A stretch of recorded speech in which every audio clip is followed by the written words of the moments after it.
Sebelum kita bahas soal teori atau istilah, mari kita tarik napas sebentar dan tanya pada diri sendiri. Apa alasan terakhir kamu beli sesuatu secara online? Mungkin karena diskon, mungkin karena teman kamu beli, tapi bisa jadi karena kamu lagi bad mood, atau sekadar ingin merasa lebih baik. Transaksi pada dasarnya dimulai dari dorongan dalam diri manusia. Seringkali dorongan itu bukan karena kebutuhan mendesak, tapi karena keinginan yang muncul dari dalam pikiran dan emosi. Coba kita bedakan dua kata ini, need dan desire. Dua-duanya kelihatannya mirip, tapi sebenarnya sangat berbeda. Need atau kebutuhan adalah sesuatu yang esensial. Dalam buku ini saya mendefinisikan kebutuhan sebagai dorongan dasar yang muncul karena manusia harus mempertahankan hidupnya. Seperti yang tertulis dalam bab awal, kebutuhan berkaitan dengan hal-hal yang sifatnya vital seperti makan, tempat tinggal, dan rasa aman. Sementara itu keinginan lebih sering muncul karena pengaruh eksternal, budaya, dan dorongan untuk meningkatkan citra diri. Sesuatu yang kita butuhkan agar bisa hidup, bertahan, dan berfungsi secara normal. Contohnya makan, minum, pakaian, tempat tinggal, dan keamanan. Tapi desire adalah keinginan. Seringkali tidak rasional, tidak mendesak, tapi sangat kuat pengaruhnya. Contohnya begini, kamu butuh sepatu buat ke kantor, tapi kamu pengen beli sneakers edisi terbatas yang harganya 2 kali lipat dari sepatu biasa. Fungsinya sama, tapi maknanya beda. Sebuah studi dari Harvard Business School menunjukkan bahwa lebih dari 90% keputusan pembelian yang kita buat dipengaruhi oleh emosi, bukan logika. Artinya, desire memainkan peran yang sangat besar, bahkan ketika kita pikir kita sedang berpikir rasional. Oke, sekarang kita mulai masuk ke dasar teori psikologinya. Dalam psikologi, motivasi dikelompokkan menjadi dua, motivasi biologis dan motivasi sosial. Motivasi biologis berasal dari kebutuhan dasar manusia. Lapar, haus, mengantuk, butuh tempat aman, ini semua dorongan dari tubuh dan semua orang pasti punya. Tapi motivasi sosial, ini yang sering bikin orang rela ngutang demi iPhone baru atau ganti motor padahal yang lama masih bisa dipakai. Motivasi sosial muncul karena kita hidup berdampingan dengan orang lain. Kita ingin diakui, kita ingin diterima, kita ingin dianggap punya taste, status, dan identitas tertentu. Makanya kamu beli kopi susu 50.000 di kafe kekinian padahal di rumah ada kopi sachet. Karena yang kamu cari bukan cuma kafeinnya tapi juga citra, kenyamanan, atau sekadar konten Instagram. Menurut penelitian dari Journal of Consumer Research, motivasi sosial dapat mendorong konsumen membayar hingga 40% lebih mahal untuk produk yang mereka rasa menaikkan status sosial mereka. Kita lanjut ke sebuah pendekatan klasik yang mungkin udah sering kamu dengar, tapi kali ini kita bahas dengan cara yang lebih relevan untuk memahami perilaku konsumen modern. Namanya teori Maslow. Abraham Maslow membagi kebutuhan manusia dalam 5 tingkat. 1. Kebutuhan fisiologis, makan, minum, tidur. 2. Keamanan, rumah, stabilitas, perlindungan. 3. Sosial, cinta, persahabatan, komunitas. 4. Pengakuan, status, penghargaan, prestis. 5. Aktualisasi diri menjadi versi terbaik dari diri sendiri. Kalau kamu perhatikan, semakin ke atas, semakin emosional dan abstrak bentuk kebutuhannya. Misalnya, beli motor. Kalau tujuannya buat antar anak sekolah, itu kebutuhan. Tapi kalau beli motor custom dengan aksesoris full modifikasi agar tampil beda di tongkrongan, itu sudah masuk ke level pengakuan dan aktualisasi. Sebuah studi dari McKinsey menyebutkan bahwa konsumen modern lebih tertarik pada brand yang bisa membantu mereka mencapai versi ideal dari diri mereka, bukan sekadar memenuhi kebutuhan.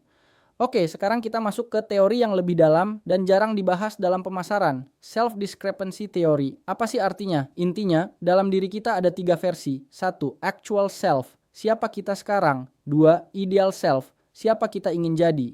3. Ought self. Siapa kita merasa harus jadi? Karena ekspektasi sosial. Kalau jarak antara actual self dan ideal self terlalu jauh, kita merasa ada yang kurang. Dan perasaan itu bisa sangat tidak nyaman. Nah, salah satu cara kita menjembatani jarak itu adalah dengan membeli sesuatu. Misalnya, kamu merasa belum sukses, tapi kamu ingin terlihat sebagai orang sukses, maka kamu beli barang yang menurut kamu mencerminkan kesuksesan. Contoh lain, kamu merasa kurang menarik, maka kamu beli parfum mahal, skincare, atau outfit yang keren. Bukan cuma untuk orang lain, tapi untuk menenangkan dirimu sendiri. Ini bukan soal logika, ini soal persepsi dan emosi. Mari kita bikin ini lebih nyata dengan contoh langsung. Bayangkan 2 orang beli baju yang sama, misalnya kaos hitam polos. Orang pertama beli karena memang butuh kaos simple untuk dipakai di rumah. Orang kedua beli kaos yang sama, tapi karena kaos itu dipakai oleh selebgram favoritnya. Atau karena dia merasa dengan memakai kaos itu dia jadi lebih percaya diri nongkrong di kafe. Sama-sama kaos, sama-sama hitam. Tapi motivasinya sangat berbeda. Menurut Nielsen, 66% konsumen global bersedia membayar lebih untuk brand yang mereka rasa mencerminkan nilai atau gaya hidup mereka. Inilah kenapa brand yang kuat bukan hanya menjual produk, tapi menjual identitas, emosi, dan makna. Sekarang kita bahas peran lingkungan. Karena kadang keinginan itu nggak muncul sendiri, tapi diaktifkan dari luar. Kamu lihat iklan, lihat unboxing di YouTube, lihat konten FYP TikTok, dan tiba-tiba kamu merasa, aku juga pengen. Ini disebut dengan cue-based desire, keinginan yang dipicu oleh rangsangan visual atau sosial. Beberapa pemicu umum desire adalah exposure visual berulang, perbandingan sosial, teman punya, kita ikut, validasi dan pengakuan dari orang lain. Sebuah studi dari University of Pennsylvania menemukan bahwa hanya dengan melihat barang 3-5 kali di feed media sosial, peluang konsumen untuk tertarik meningkat lebih dari 80%. Jadi bukan cuma soal iklan, tapi soal paparan. Dan kalau kamu terus terpapar, desire itu bisa muncul, walaupun kamu awalnya nggak punya kebutuhan sama sekali. Kita tutup segmen ini dengan satu pemikiran penting. Hari ini, orang nggak beli barang cuma karena fungsi, tapi karena identitas. Kamu nggak beli motor cuma untuk jalan. Kamu beli gaya, kamu beli pride, kamu beli representasi dari siapa dirimu, atau siapa yang kamu ingin dilihat sebagai. Inilah kenapa dua produk yang mirip secara teknis bisa punya harga yang beda jauh, karena yang satu menjual value, yang satu menjual meaning. Kalau kamu konsumen, yuk mulai peka, tanyakan ke diri sendiri. Aku beli ini karena butuh, atau karena ingin merasa lebih baik tentang diriku.